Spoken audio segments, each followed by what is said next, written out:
Olá, Exe. Hoje gostaria de discutir com vocês um tema único e importante. Esse tópico, como você deve ter adivinhado, é sobre dinossauros fantasmas. Eu estudei esse tópico extensivamente nos últimos 7 anos. Primeiro, uma pequena lição de história. Berlim, primavera de 1941. O Reich alemão está oficialmente no seu auge. A máquina de guerra alemã está prosperando, e está ao mesmo tempo à procura de qualquer forma de capturar as ilhas britânicas, e à procura de uma arma para garantir a sua vitória na próxima guerra com a União Soviética. O segundo em comando de Adolf Hitler, Himmler, um notório ocultista dentro do Reich, diz aos seus melhores cientistas ocultistas para descobrirem uma maneira de vencer a guerra. Esses cientistas contatam um homem. Seu nome era Ernst Schaffer. Se não conhece, não é surpresa. Schaffer era um oficial alemão da SS, relativamente desconhecido, e o zoólogo que liderou a expedição alemã ao Tibete em 1939. Enquanto liderava a expedição, ele encontrou grupos de monges que eram capazes de fazer projeções astrais. Curiosamente, esses monges também eram capazes de forçar as pessoas a fazer projeção astral. Schaffer observou que esses monges pegaram um criminoso de uma vila próxima e o forçaram a entrar em estado de projeção astral. Os monges então destruíram o corpo do homem, enquanto usavam um ritual para prender sua alma à terra, forçando o criminoso a servir os monges. Neste estado, o homem era capaz de influenciar o mundo material, mas era incapaz de ser razoavelmente afetado por qualquer objeto ou força. Os monges criaram uma espécie de escravo fantasma. Os cientistas ocultos ficaram intrigados com este processo. Eles aproveitaram as anotações de Schaffer sobre o fenômeno e começaram a trabalhar. Em apenas 2 meses e meio, os cientistas quase aperfeiçoaram o processo. Eles só tinham uma pergunta. Em que eles usariam esse poder recém-descoberto? Essa questão, mais uma vez, exige uma lição de história. Antártida, Neuschwabenland, também conhecida como Nova Suábia, 1938. O Reich alemão enviou uma expedição a Nova Suábia, com o objetivo de explorar a área e iniciar a construção de uma base secreta. Nesta expedição, eles descobriram uma passagem para o interior da Terra. Uma passagem para a Terra Oca. Uma passagem para Agartha. Lá, as terras eram repletas de dinossauros. Dinossauros vivos, respirando. Impressionados com a área, o grupo expedicionário começou a construir uma base na região.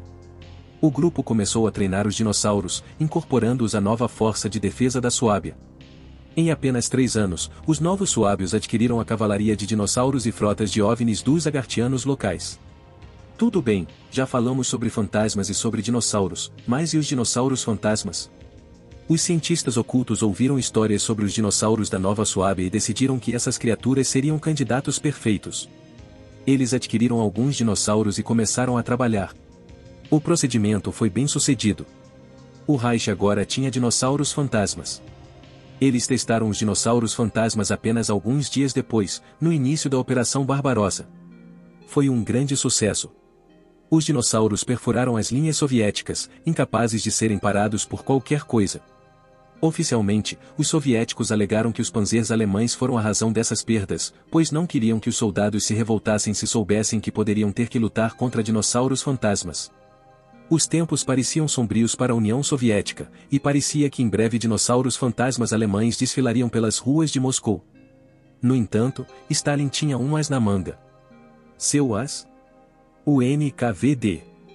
O NKVD se infiltrou na máquina de guerra alemã e foi capaz de transmitir a Moscou o processo exato de criação de escravos fantasmas.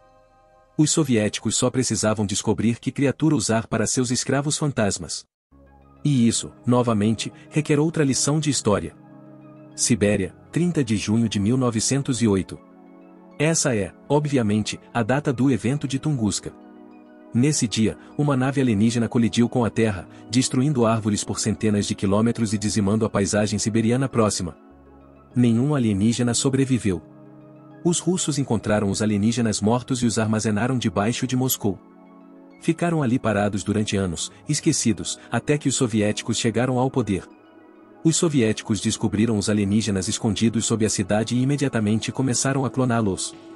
Demorou quase uma década, mas eles conseguiram fazer clones alienígenas. Os soviéticos decidiram que os alienígenas fantasmas seriam o contra-ataque perfeito aos dinossauros fantasmas, e começaram a trabalhar. Esta é, obviamente, a origem da velha questão. Quem venceria? Um dinossauro fantasma ou alienígena fantasma? Infelizmente, parecia que alienígena fantasma era a resposta correta para essa pergunta. Os soviéticos libertaram seus alienígenas fantasmas pela primeira vez durante a Batalha de Stalingrado. Os alienígenas fantasmas foram capazes de expulsar os dinossauros fantasmas da cidade, recuperando a região para a pátria-mãe. O resto da guerra foi um trabalho árduo. Os soviéticos tinham muito mais alienígenas fantasmas à sua disposição do que os alemães tinham dinossauros fantasmas. Embora um dinossauro fantasma pudesse lidar facilmente com um alienígena fantasma, eles sempre estavam em menor número e eram derrubados. Todos os dinossauros fantasmas alemães foram enviados para Ostfronten, apenas para combater os alienígenas fantasmas. Nenhum país americano, britânico ou outro país ocidental combateu estes dinossauros fantasmas, pelo menos por enquanto. No entanto, isso apenas retardou o avanço dos alienígenas fantasmas. A horda alienígena fantasma varreu a Europa e finalmente marchou para Berlim. Os alienígenas fantasmas penduraram a bandeira soviética no Reichstag, e a guerra acabou. Alguns alemães, incluindo Hitler, conseguiram fugir para Nova Suábia, continuando a construir a base na região. Esta não seria a última vez que o mundo os veria. Stalin, satisfeito, ordenou que seus homens não fossem atrás dele. Depois que a Alemanha foi ocupada, tanto os soviéticos quanto os americanos começaram a coletar o máximo possível de cientistas alemães que sobraram. Os soviéticos queriam que eles refinassem o processo de escravidão fantasma, mas os americanos, desatentos, queriam simplesmente os cientistas para os seus foguetes. Os cientistas alemães em mãos americanas, não querendo mais problemas, não contaram aos americanos sobre o processo. A próxima parte desta história ocorre apenas cerca de um ano depois. Antártida, Neuschwabenland, também conhecida como Nova Suábia, 1938. Os americanos ficaram sabendo das atividades alemãs na Nova Suábia e enviaram soldados para esmagar o Reich de uma vez por todas. Esta operação, Operação High Jump, falhou miseravelmente. Esta foi a primeira vez que as forças americanas encontraram dinossauros fantasmas, assim como a frota de OVNIs do Reich. Eles não tiveram chance. A operação sofreu grandes baixas, e o almirante Richard Byrd assumiu publicamente a culpa. Após a operação, os americanos abordaram seus cientistas alemães e perguntaram-lhes sobre o que acabaram de lutar. Os cientistas os informaram sobre o processo da escravidão fantasma, colocando os americanos na briga. Imediatamente, os americanos iniciaram seus próprios experimentos. Os americanos começaram a usar pessoas para o seu processo de escravidão fantasma. No entanto, eles usaram pessoas bem treinadas. Os escravos fantasmas mantiveram o conhecimento e o treinamento que tiveram na vida, e por isso os Estados Unidos normalmente treinavam intensamente uma pessoa por 2 a 3 anos antes de submetê-la ao processo. Isto eventualmente culminou no MK-Ultra, no qual o governo dos Estados Unidos tiraria pessoas aleatórias das ruas e tentaria rapidamente fazer lavagem cerebral nelas para transformá-las em supersoldados, em vez de perder tempo para realmente treiná-las. Todas as 3 superpotências agora tinham escravos fantasmas. Os americanos a oeste, os soviéticos a leste e os alemães a sul. As coisas estavam prestes a chegar ao auge. A Guerra Fria foi usada para testar e melhorar os escravos fantasmas tanto no lado americano como no soviético. As guerras da Coreia e do Vietnã testemunharam combates limitados entre supersoldados fantasmas americanos e alienígenas fantasmas soviéticos. Os alemães simplesmente recuaram e melhoraram seus dinossauros escravos fantasmas com a ajuda dos agartianos. Parecia que não haveria fim para o impasse entre as grandes potências, até que um homem ascendesse à presidência dos Estados Unidos. Este homem era Ronald Reagan. Reagan, através de uma ousada campanha de espionagem, conseguiu colocar secretamente centenas de supersoldados fantasmas na União Soviética.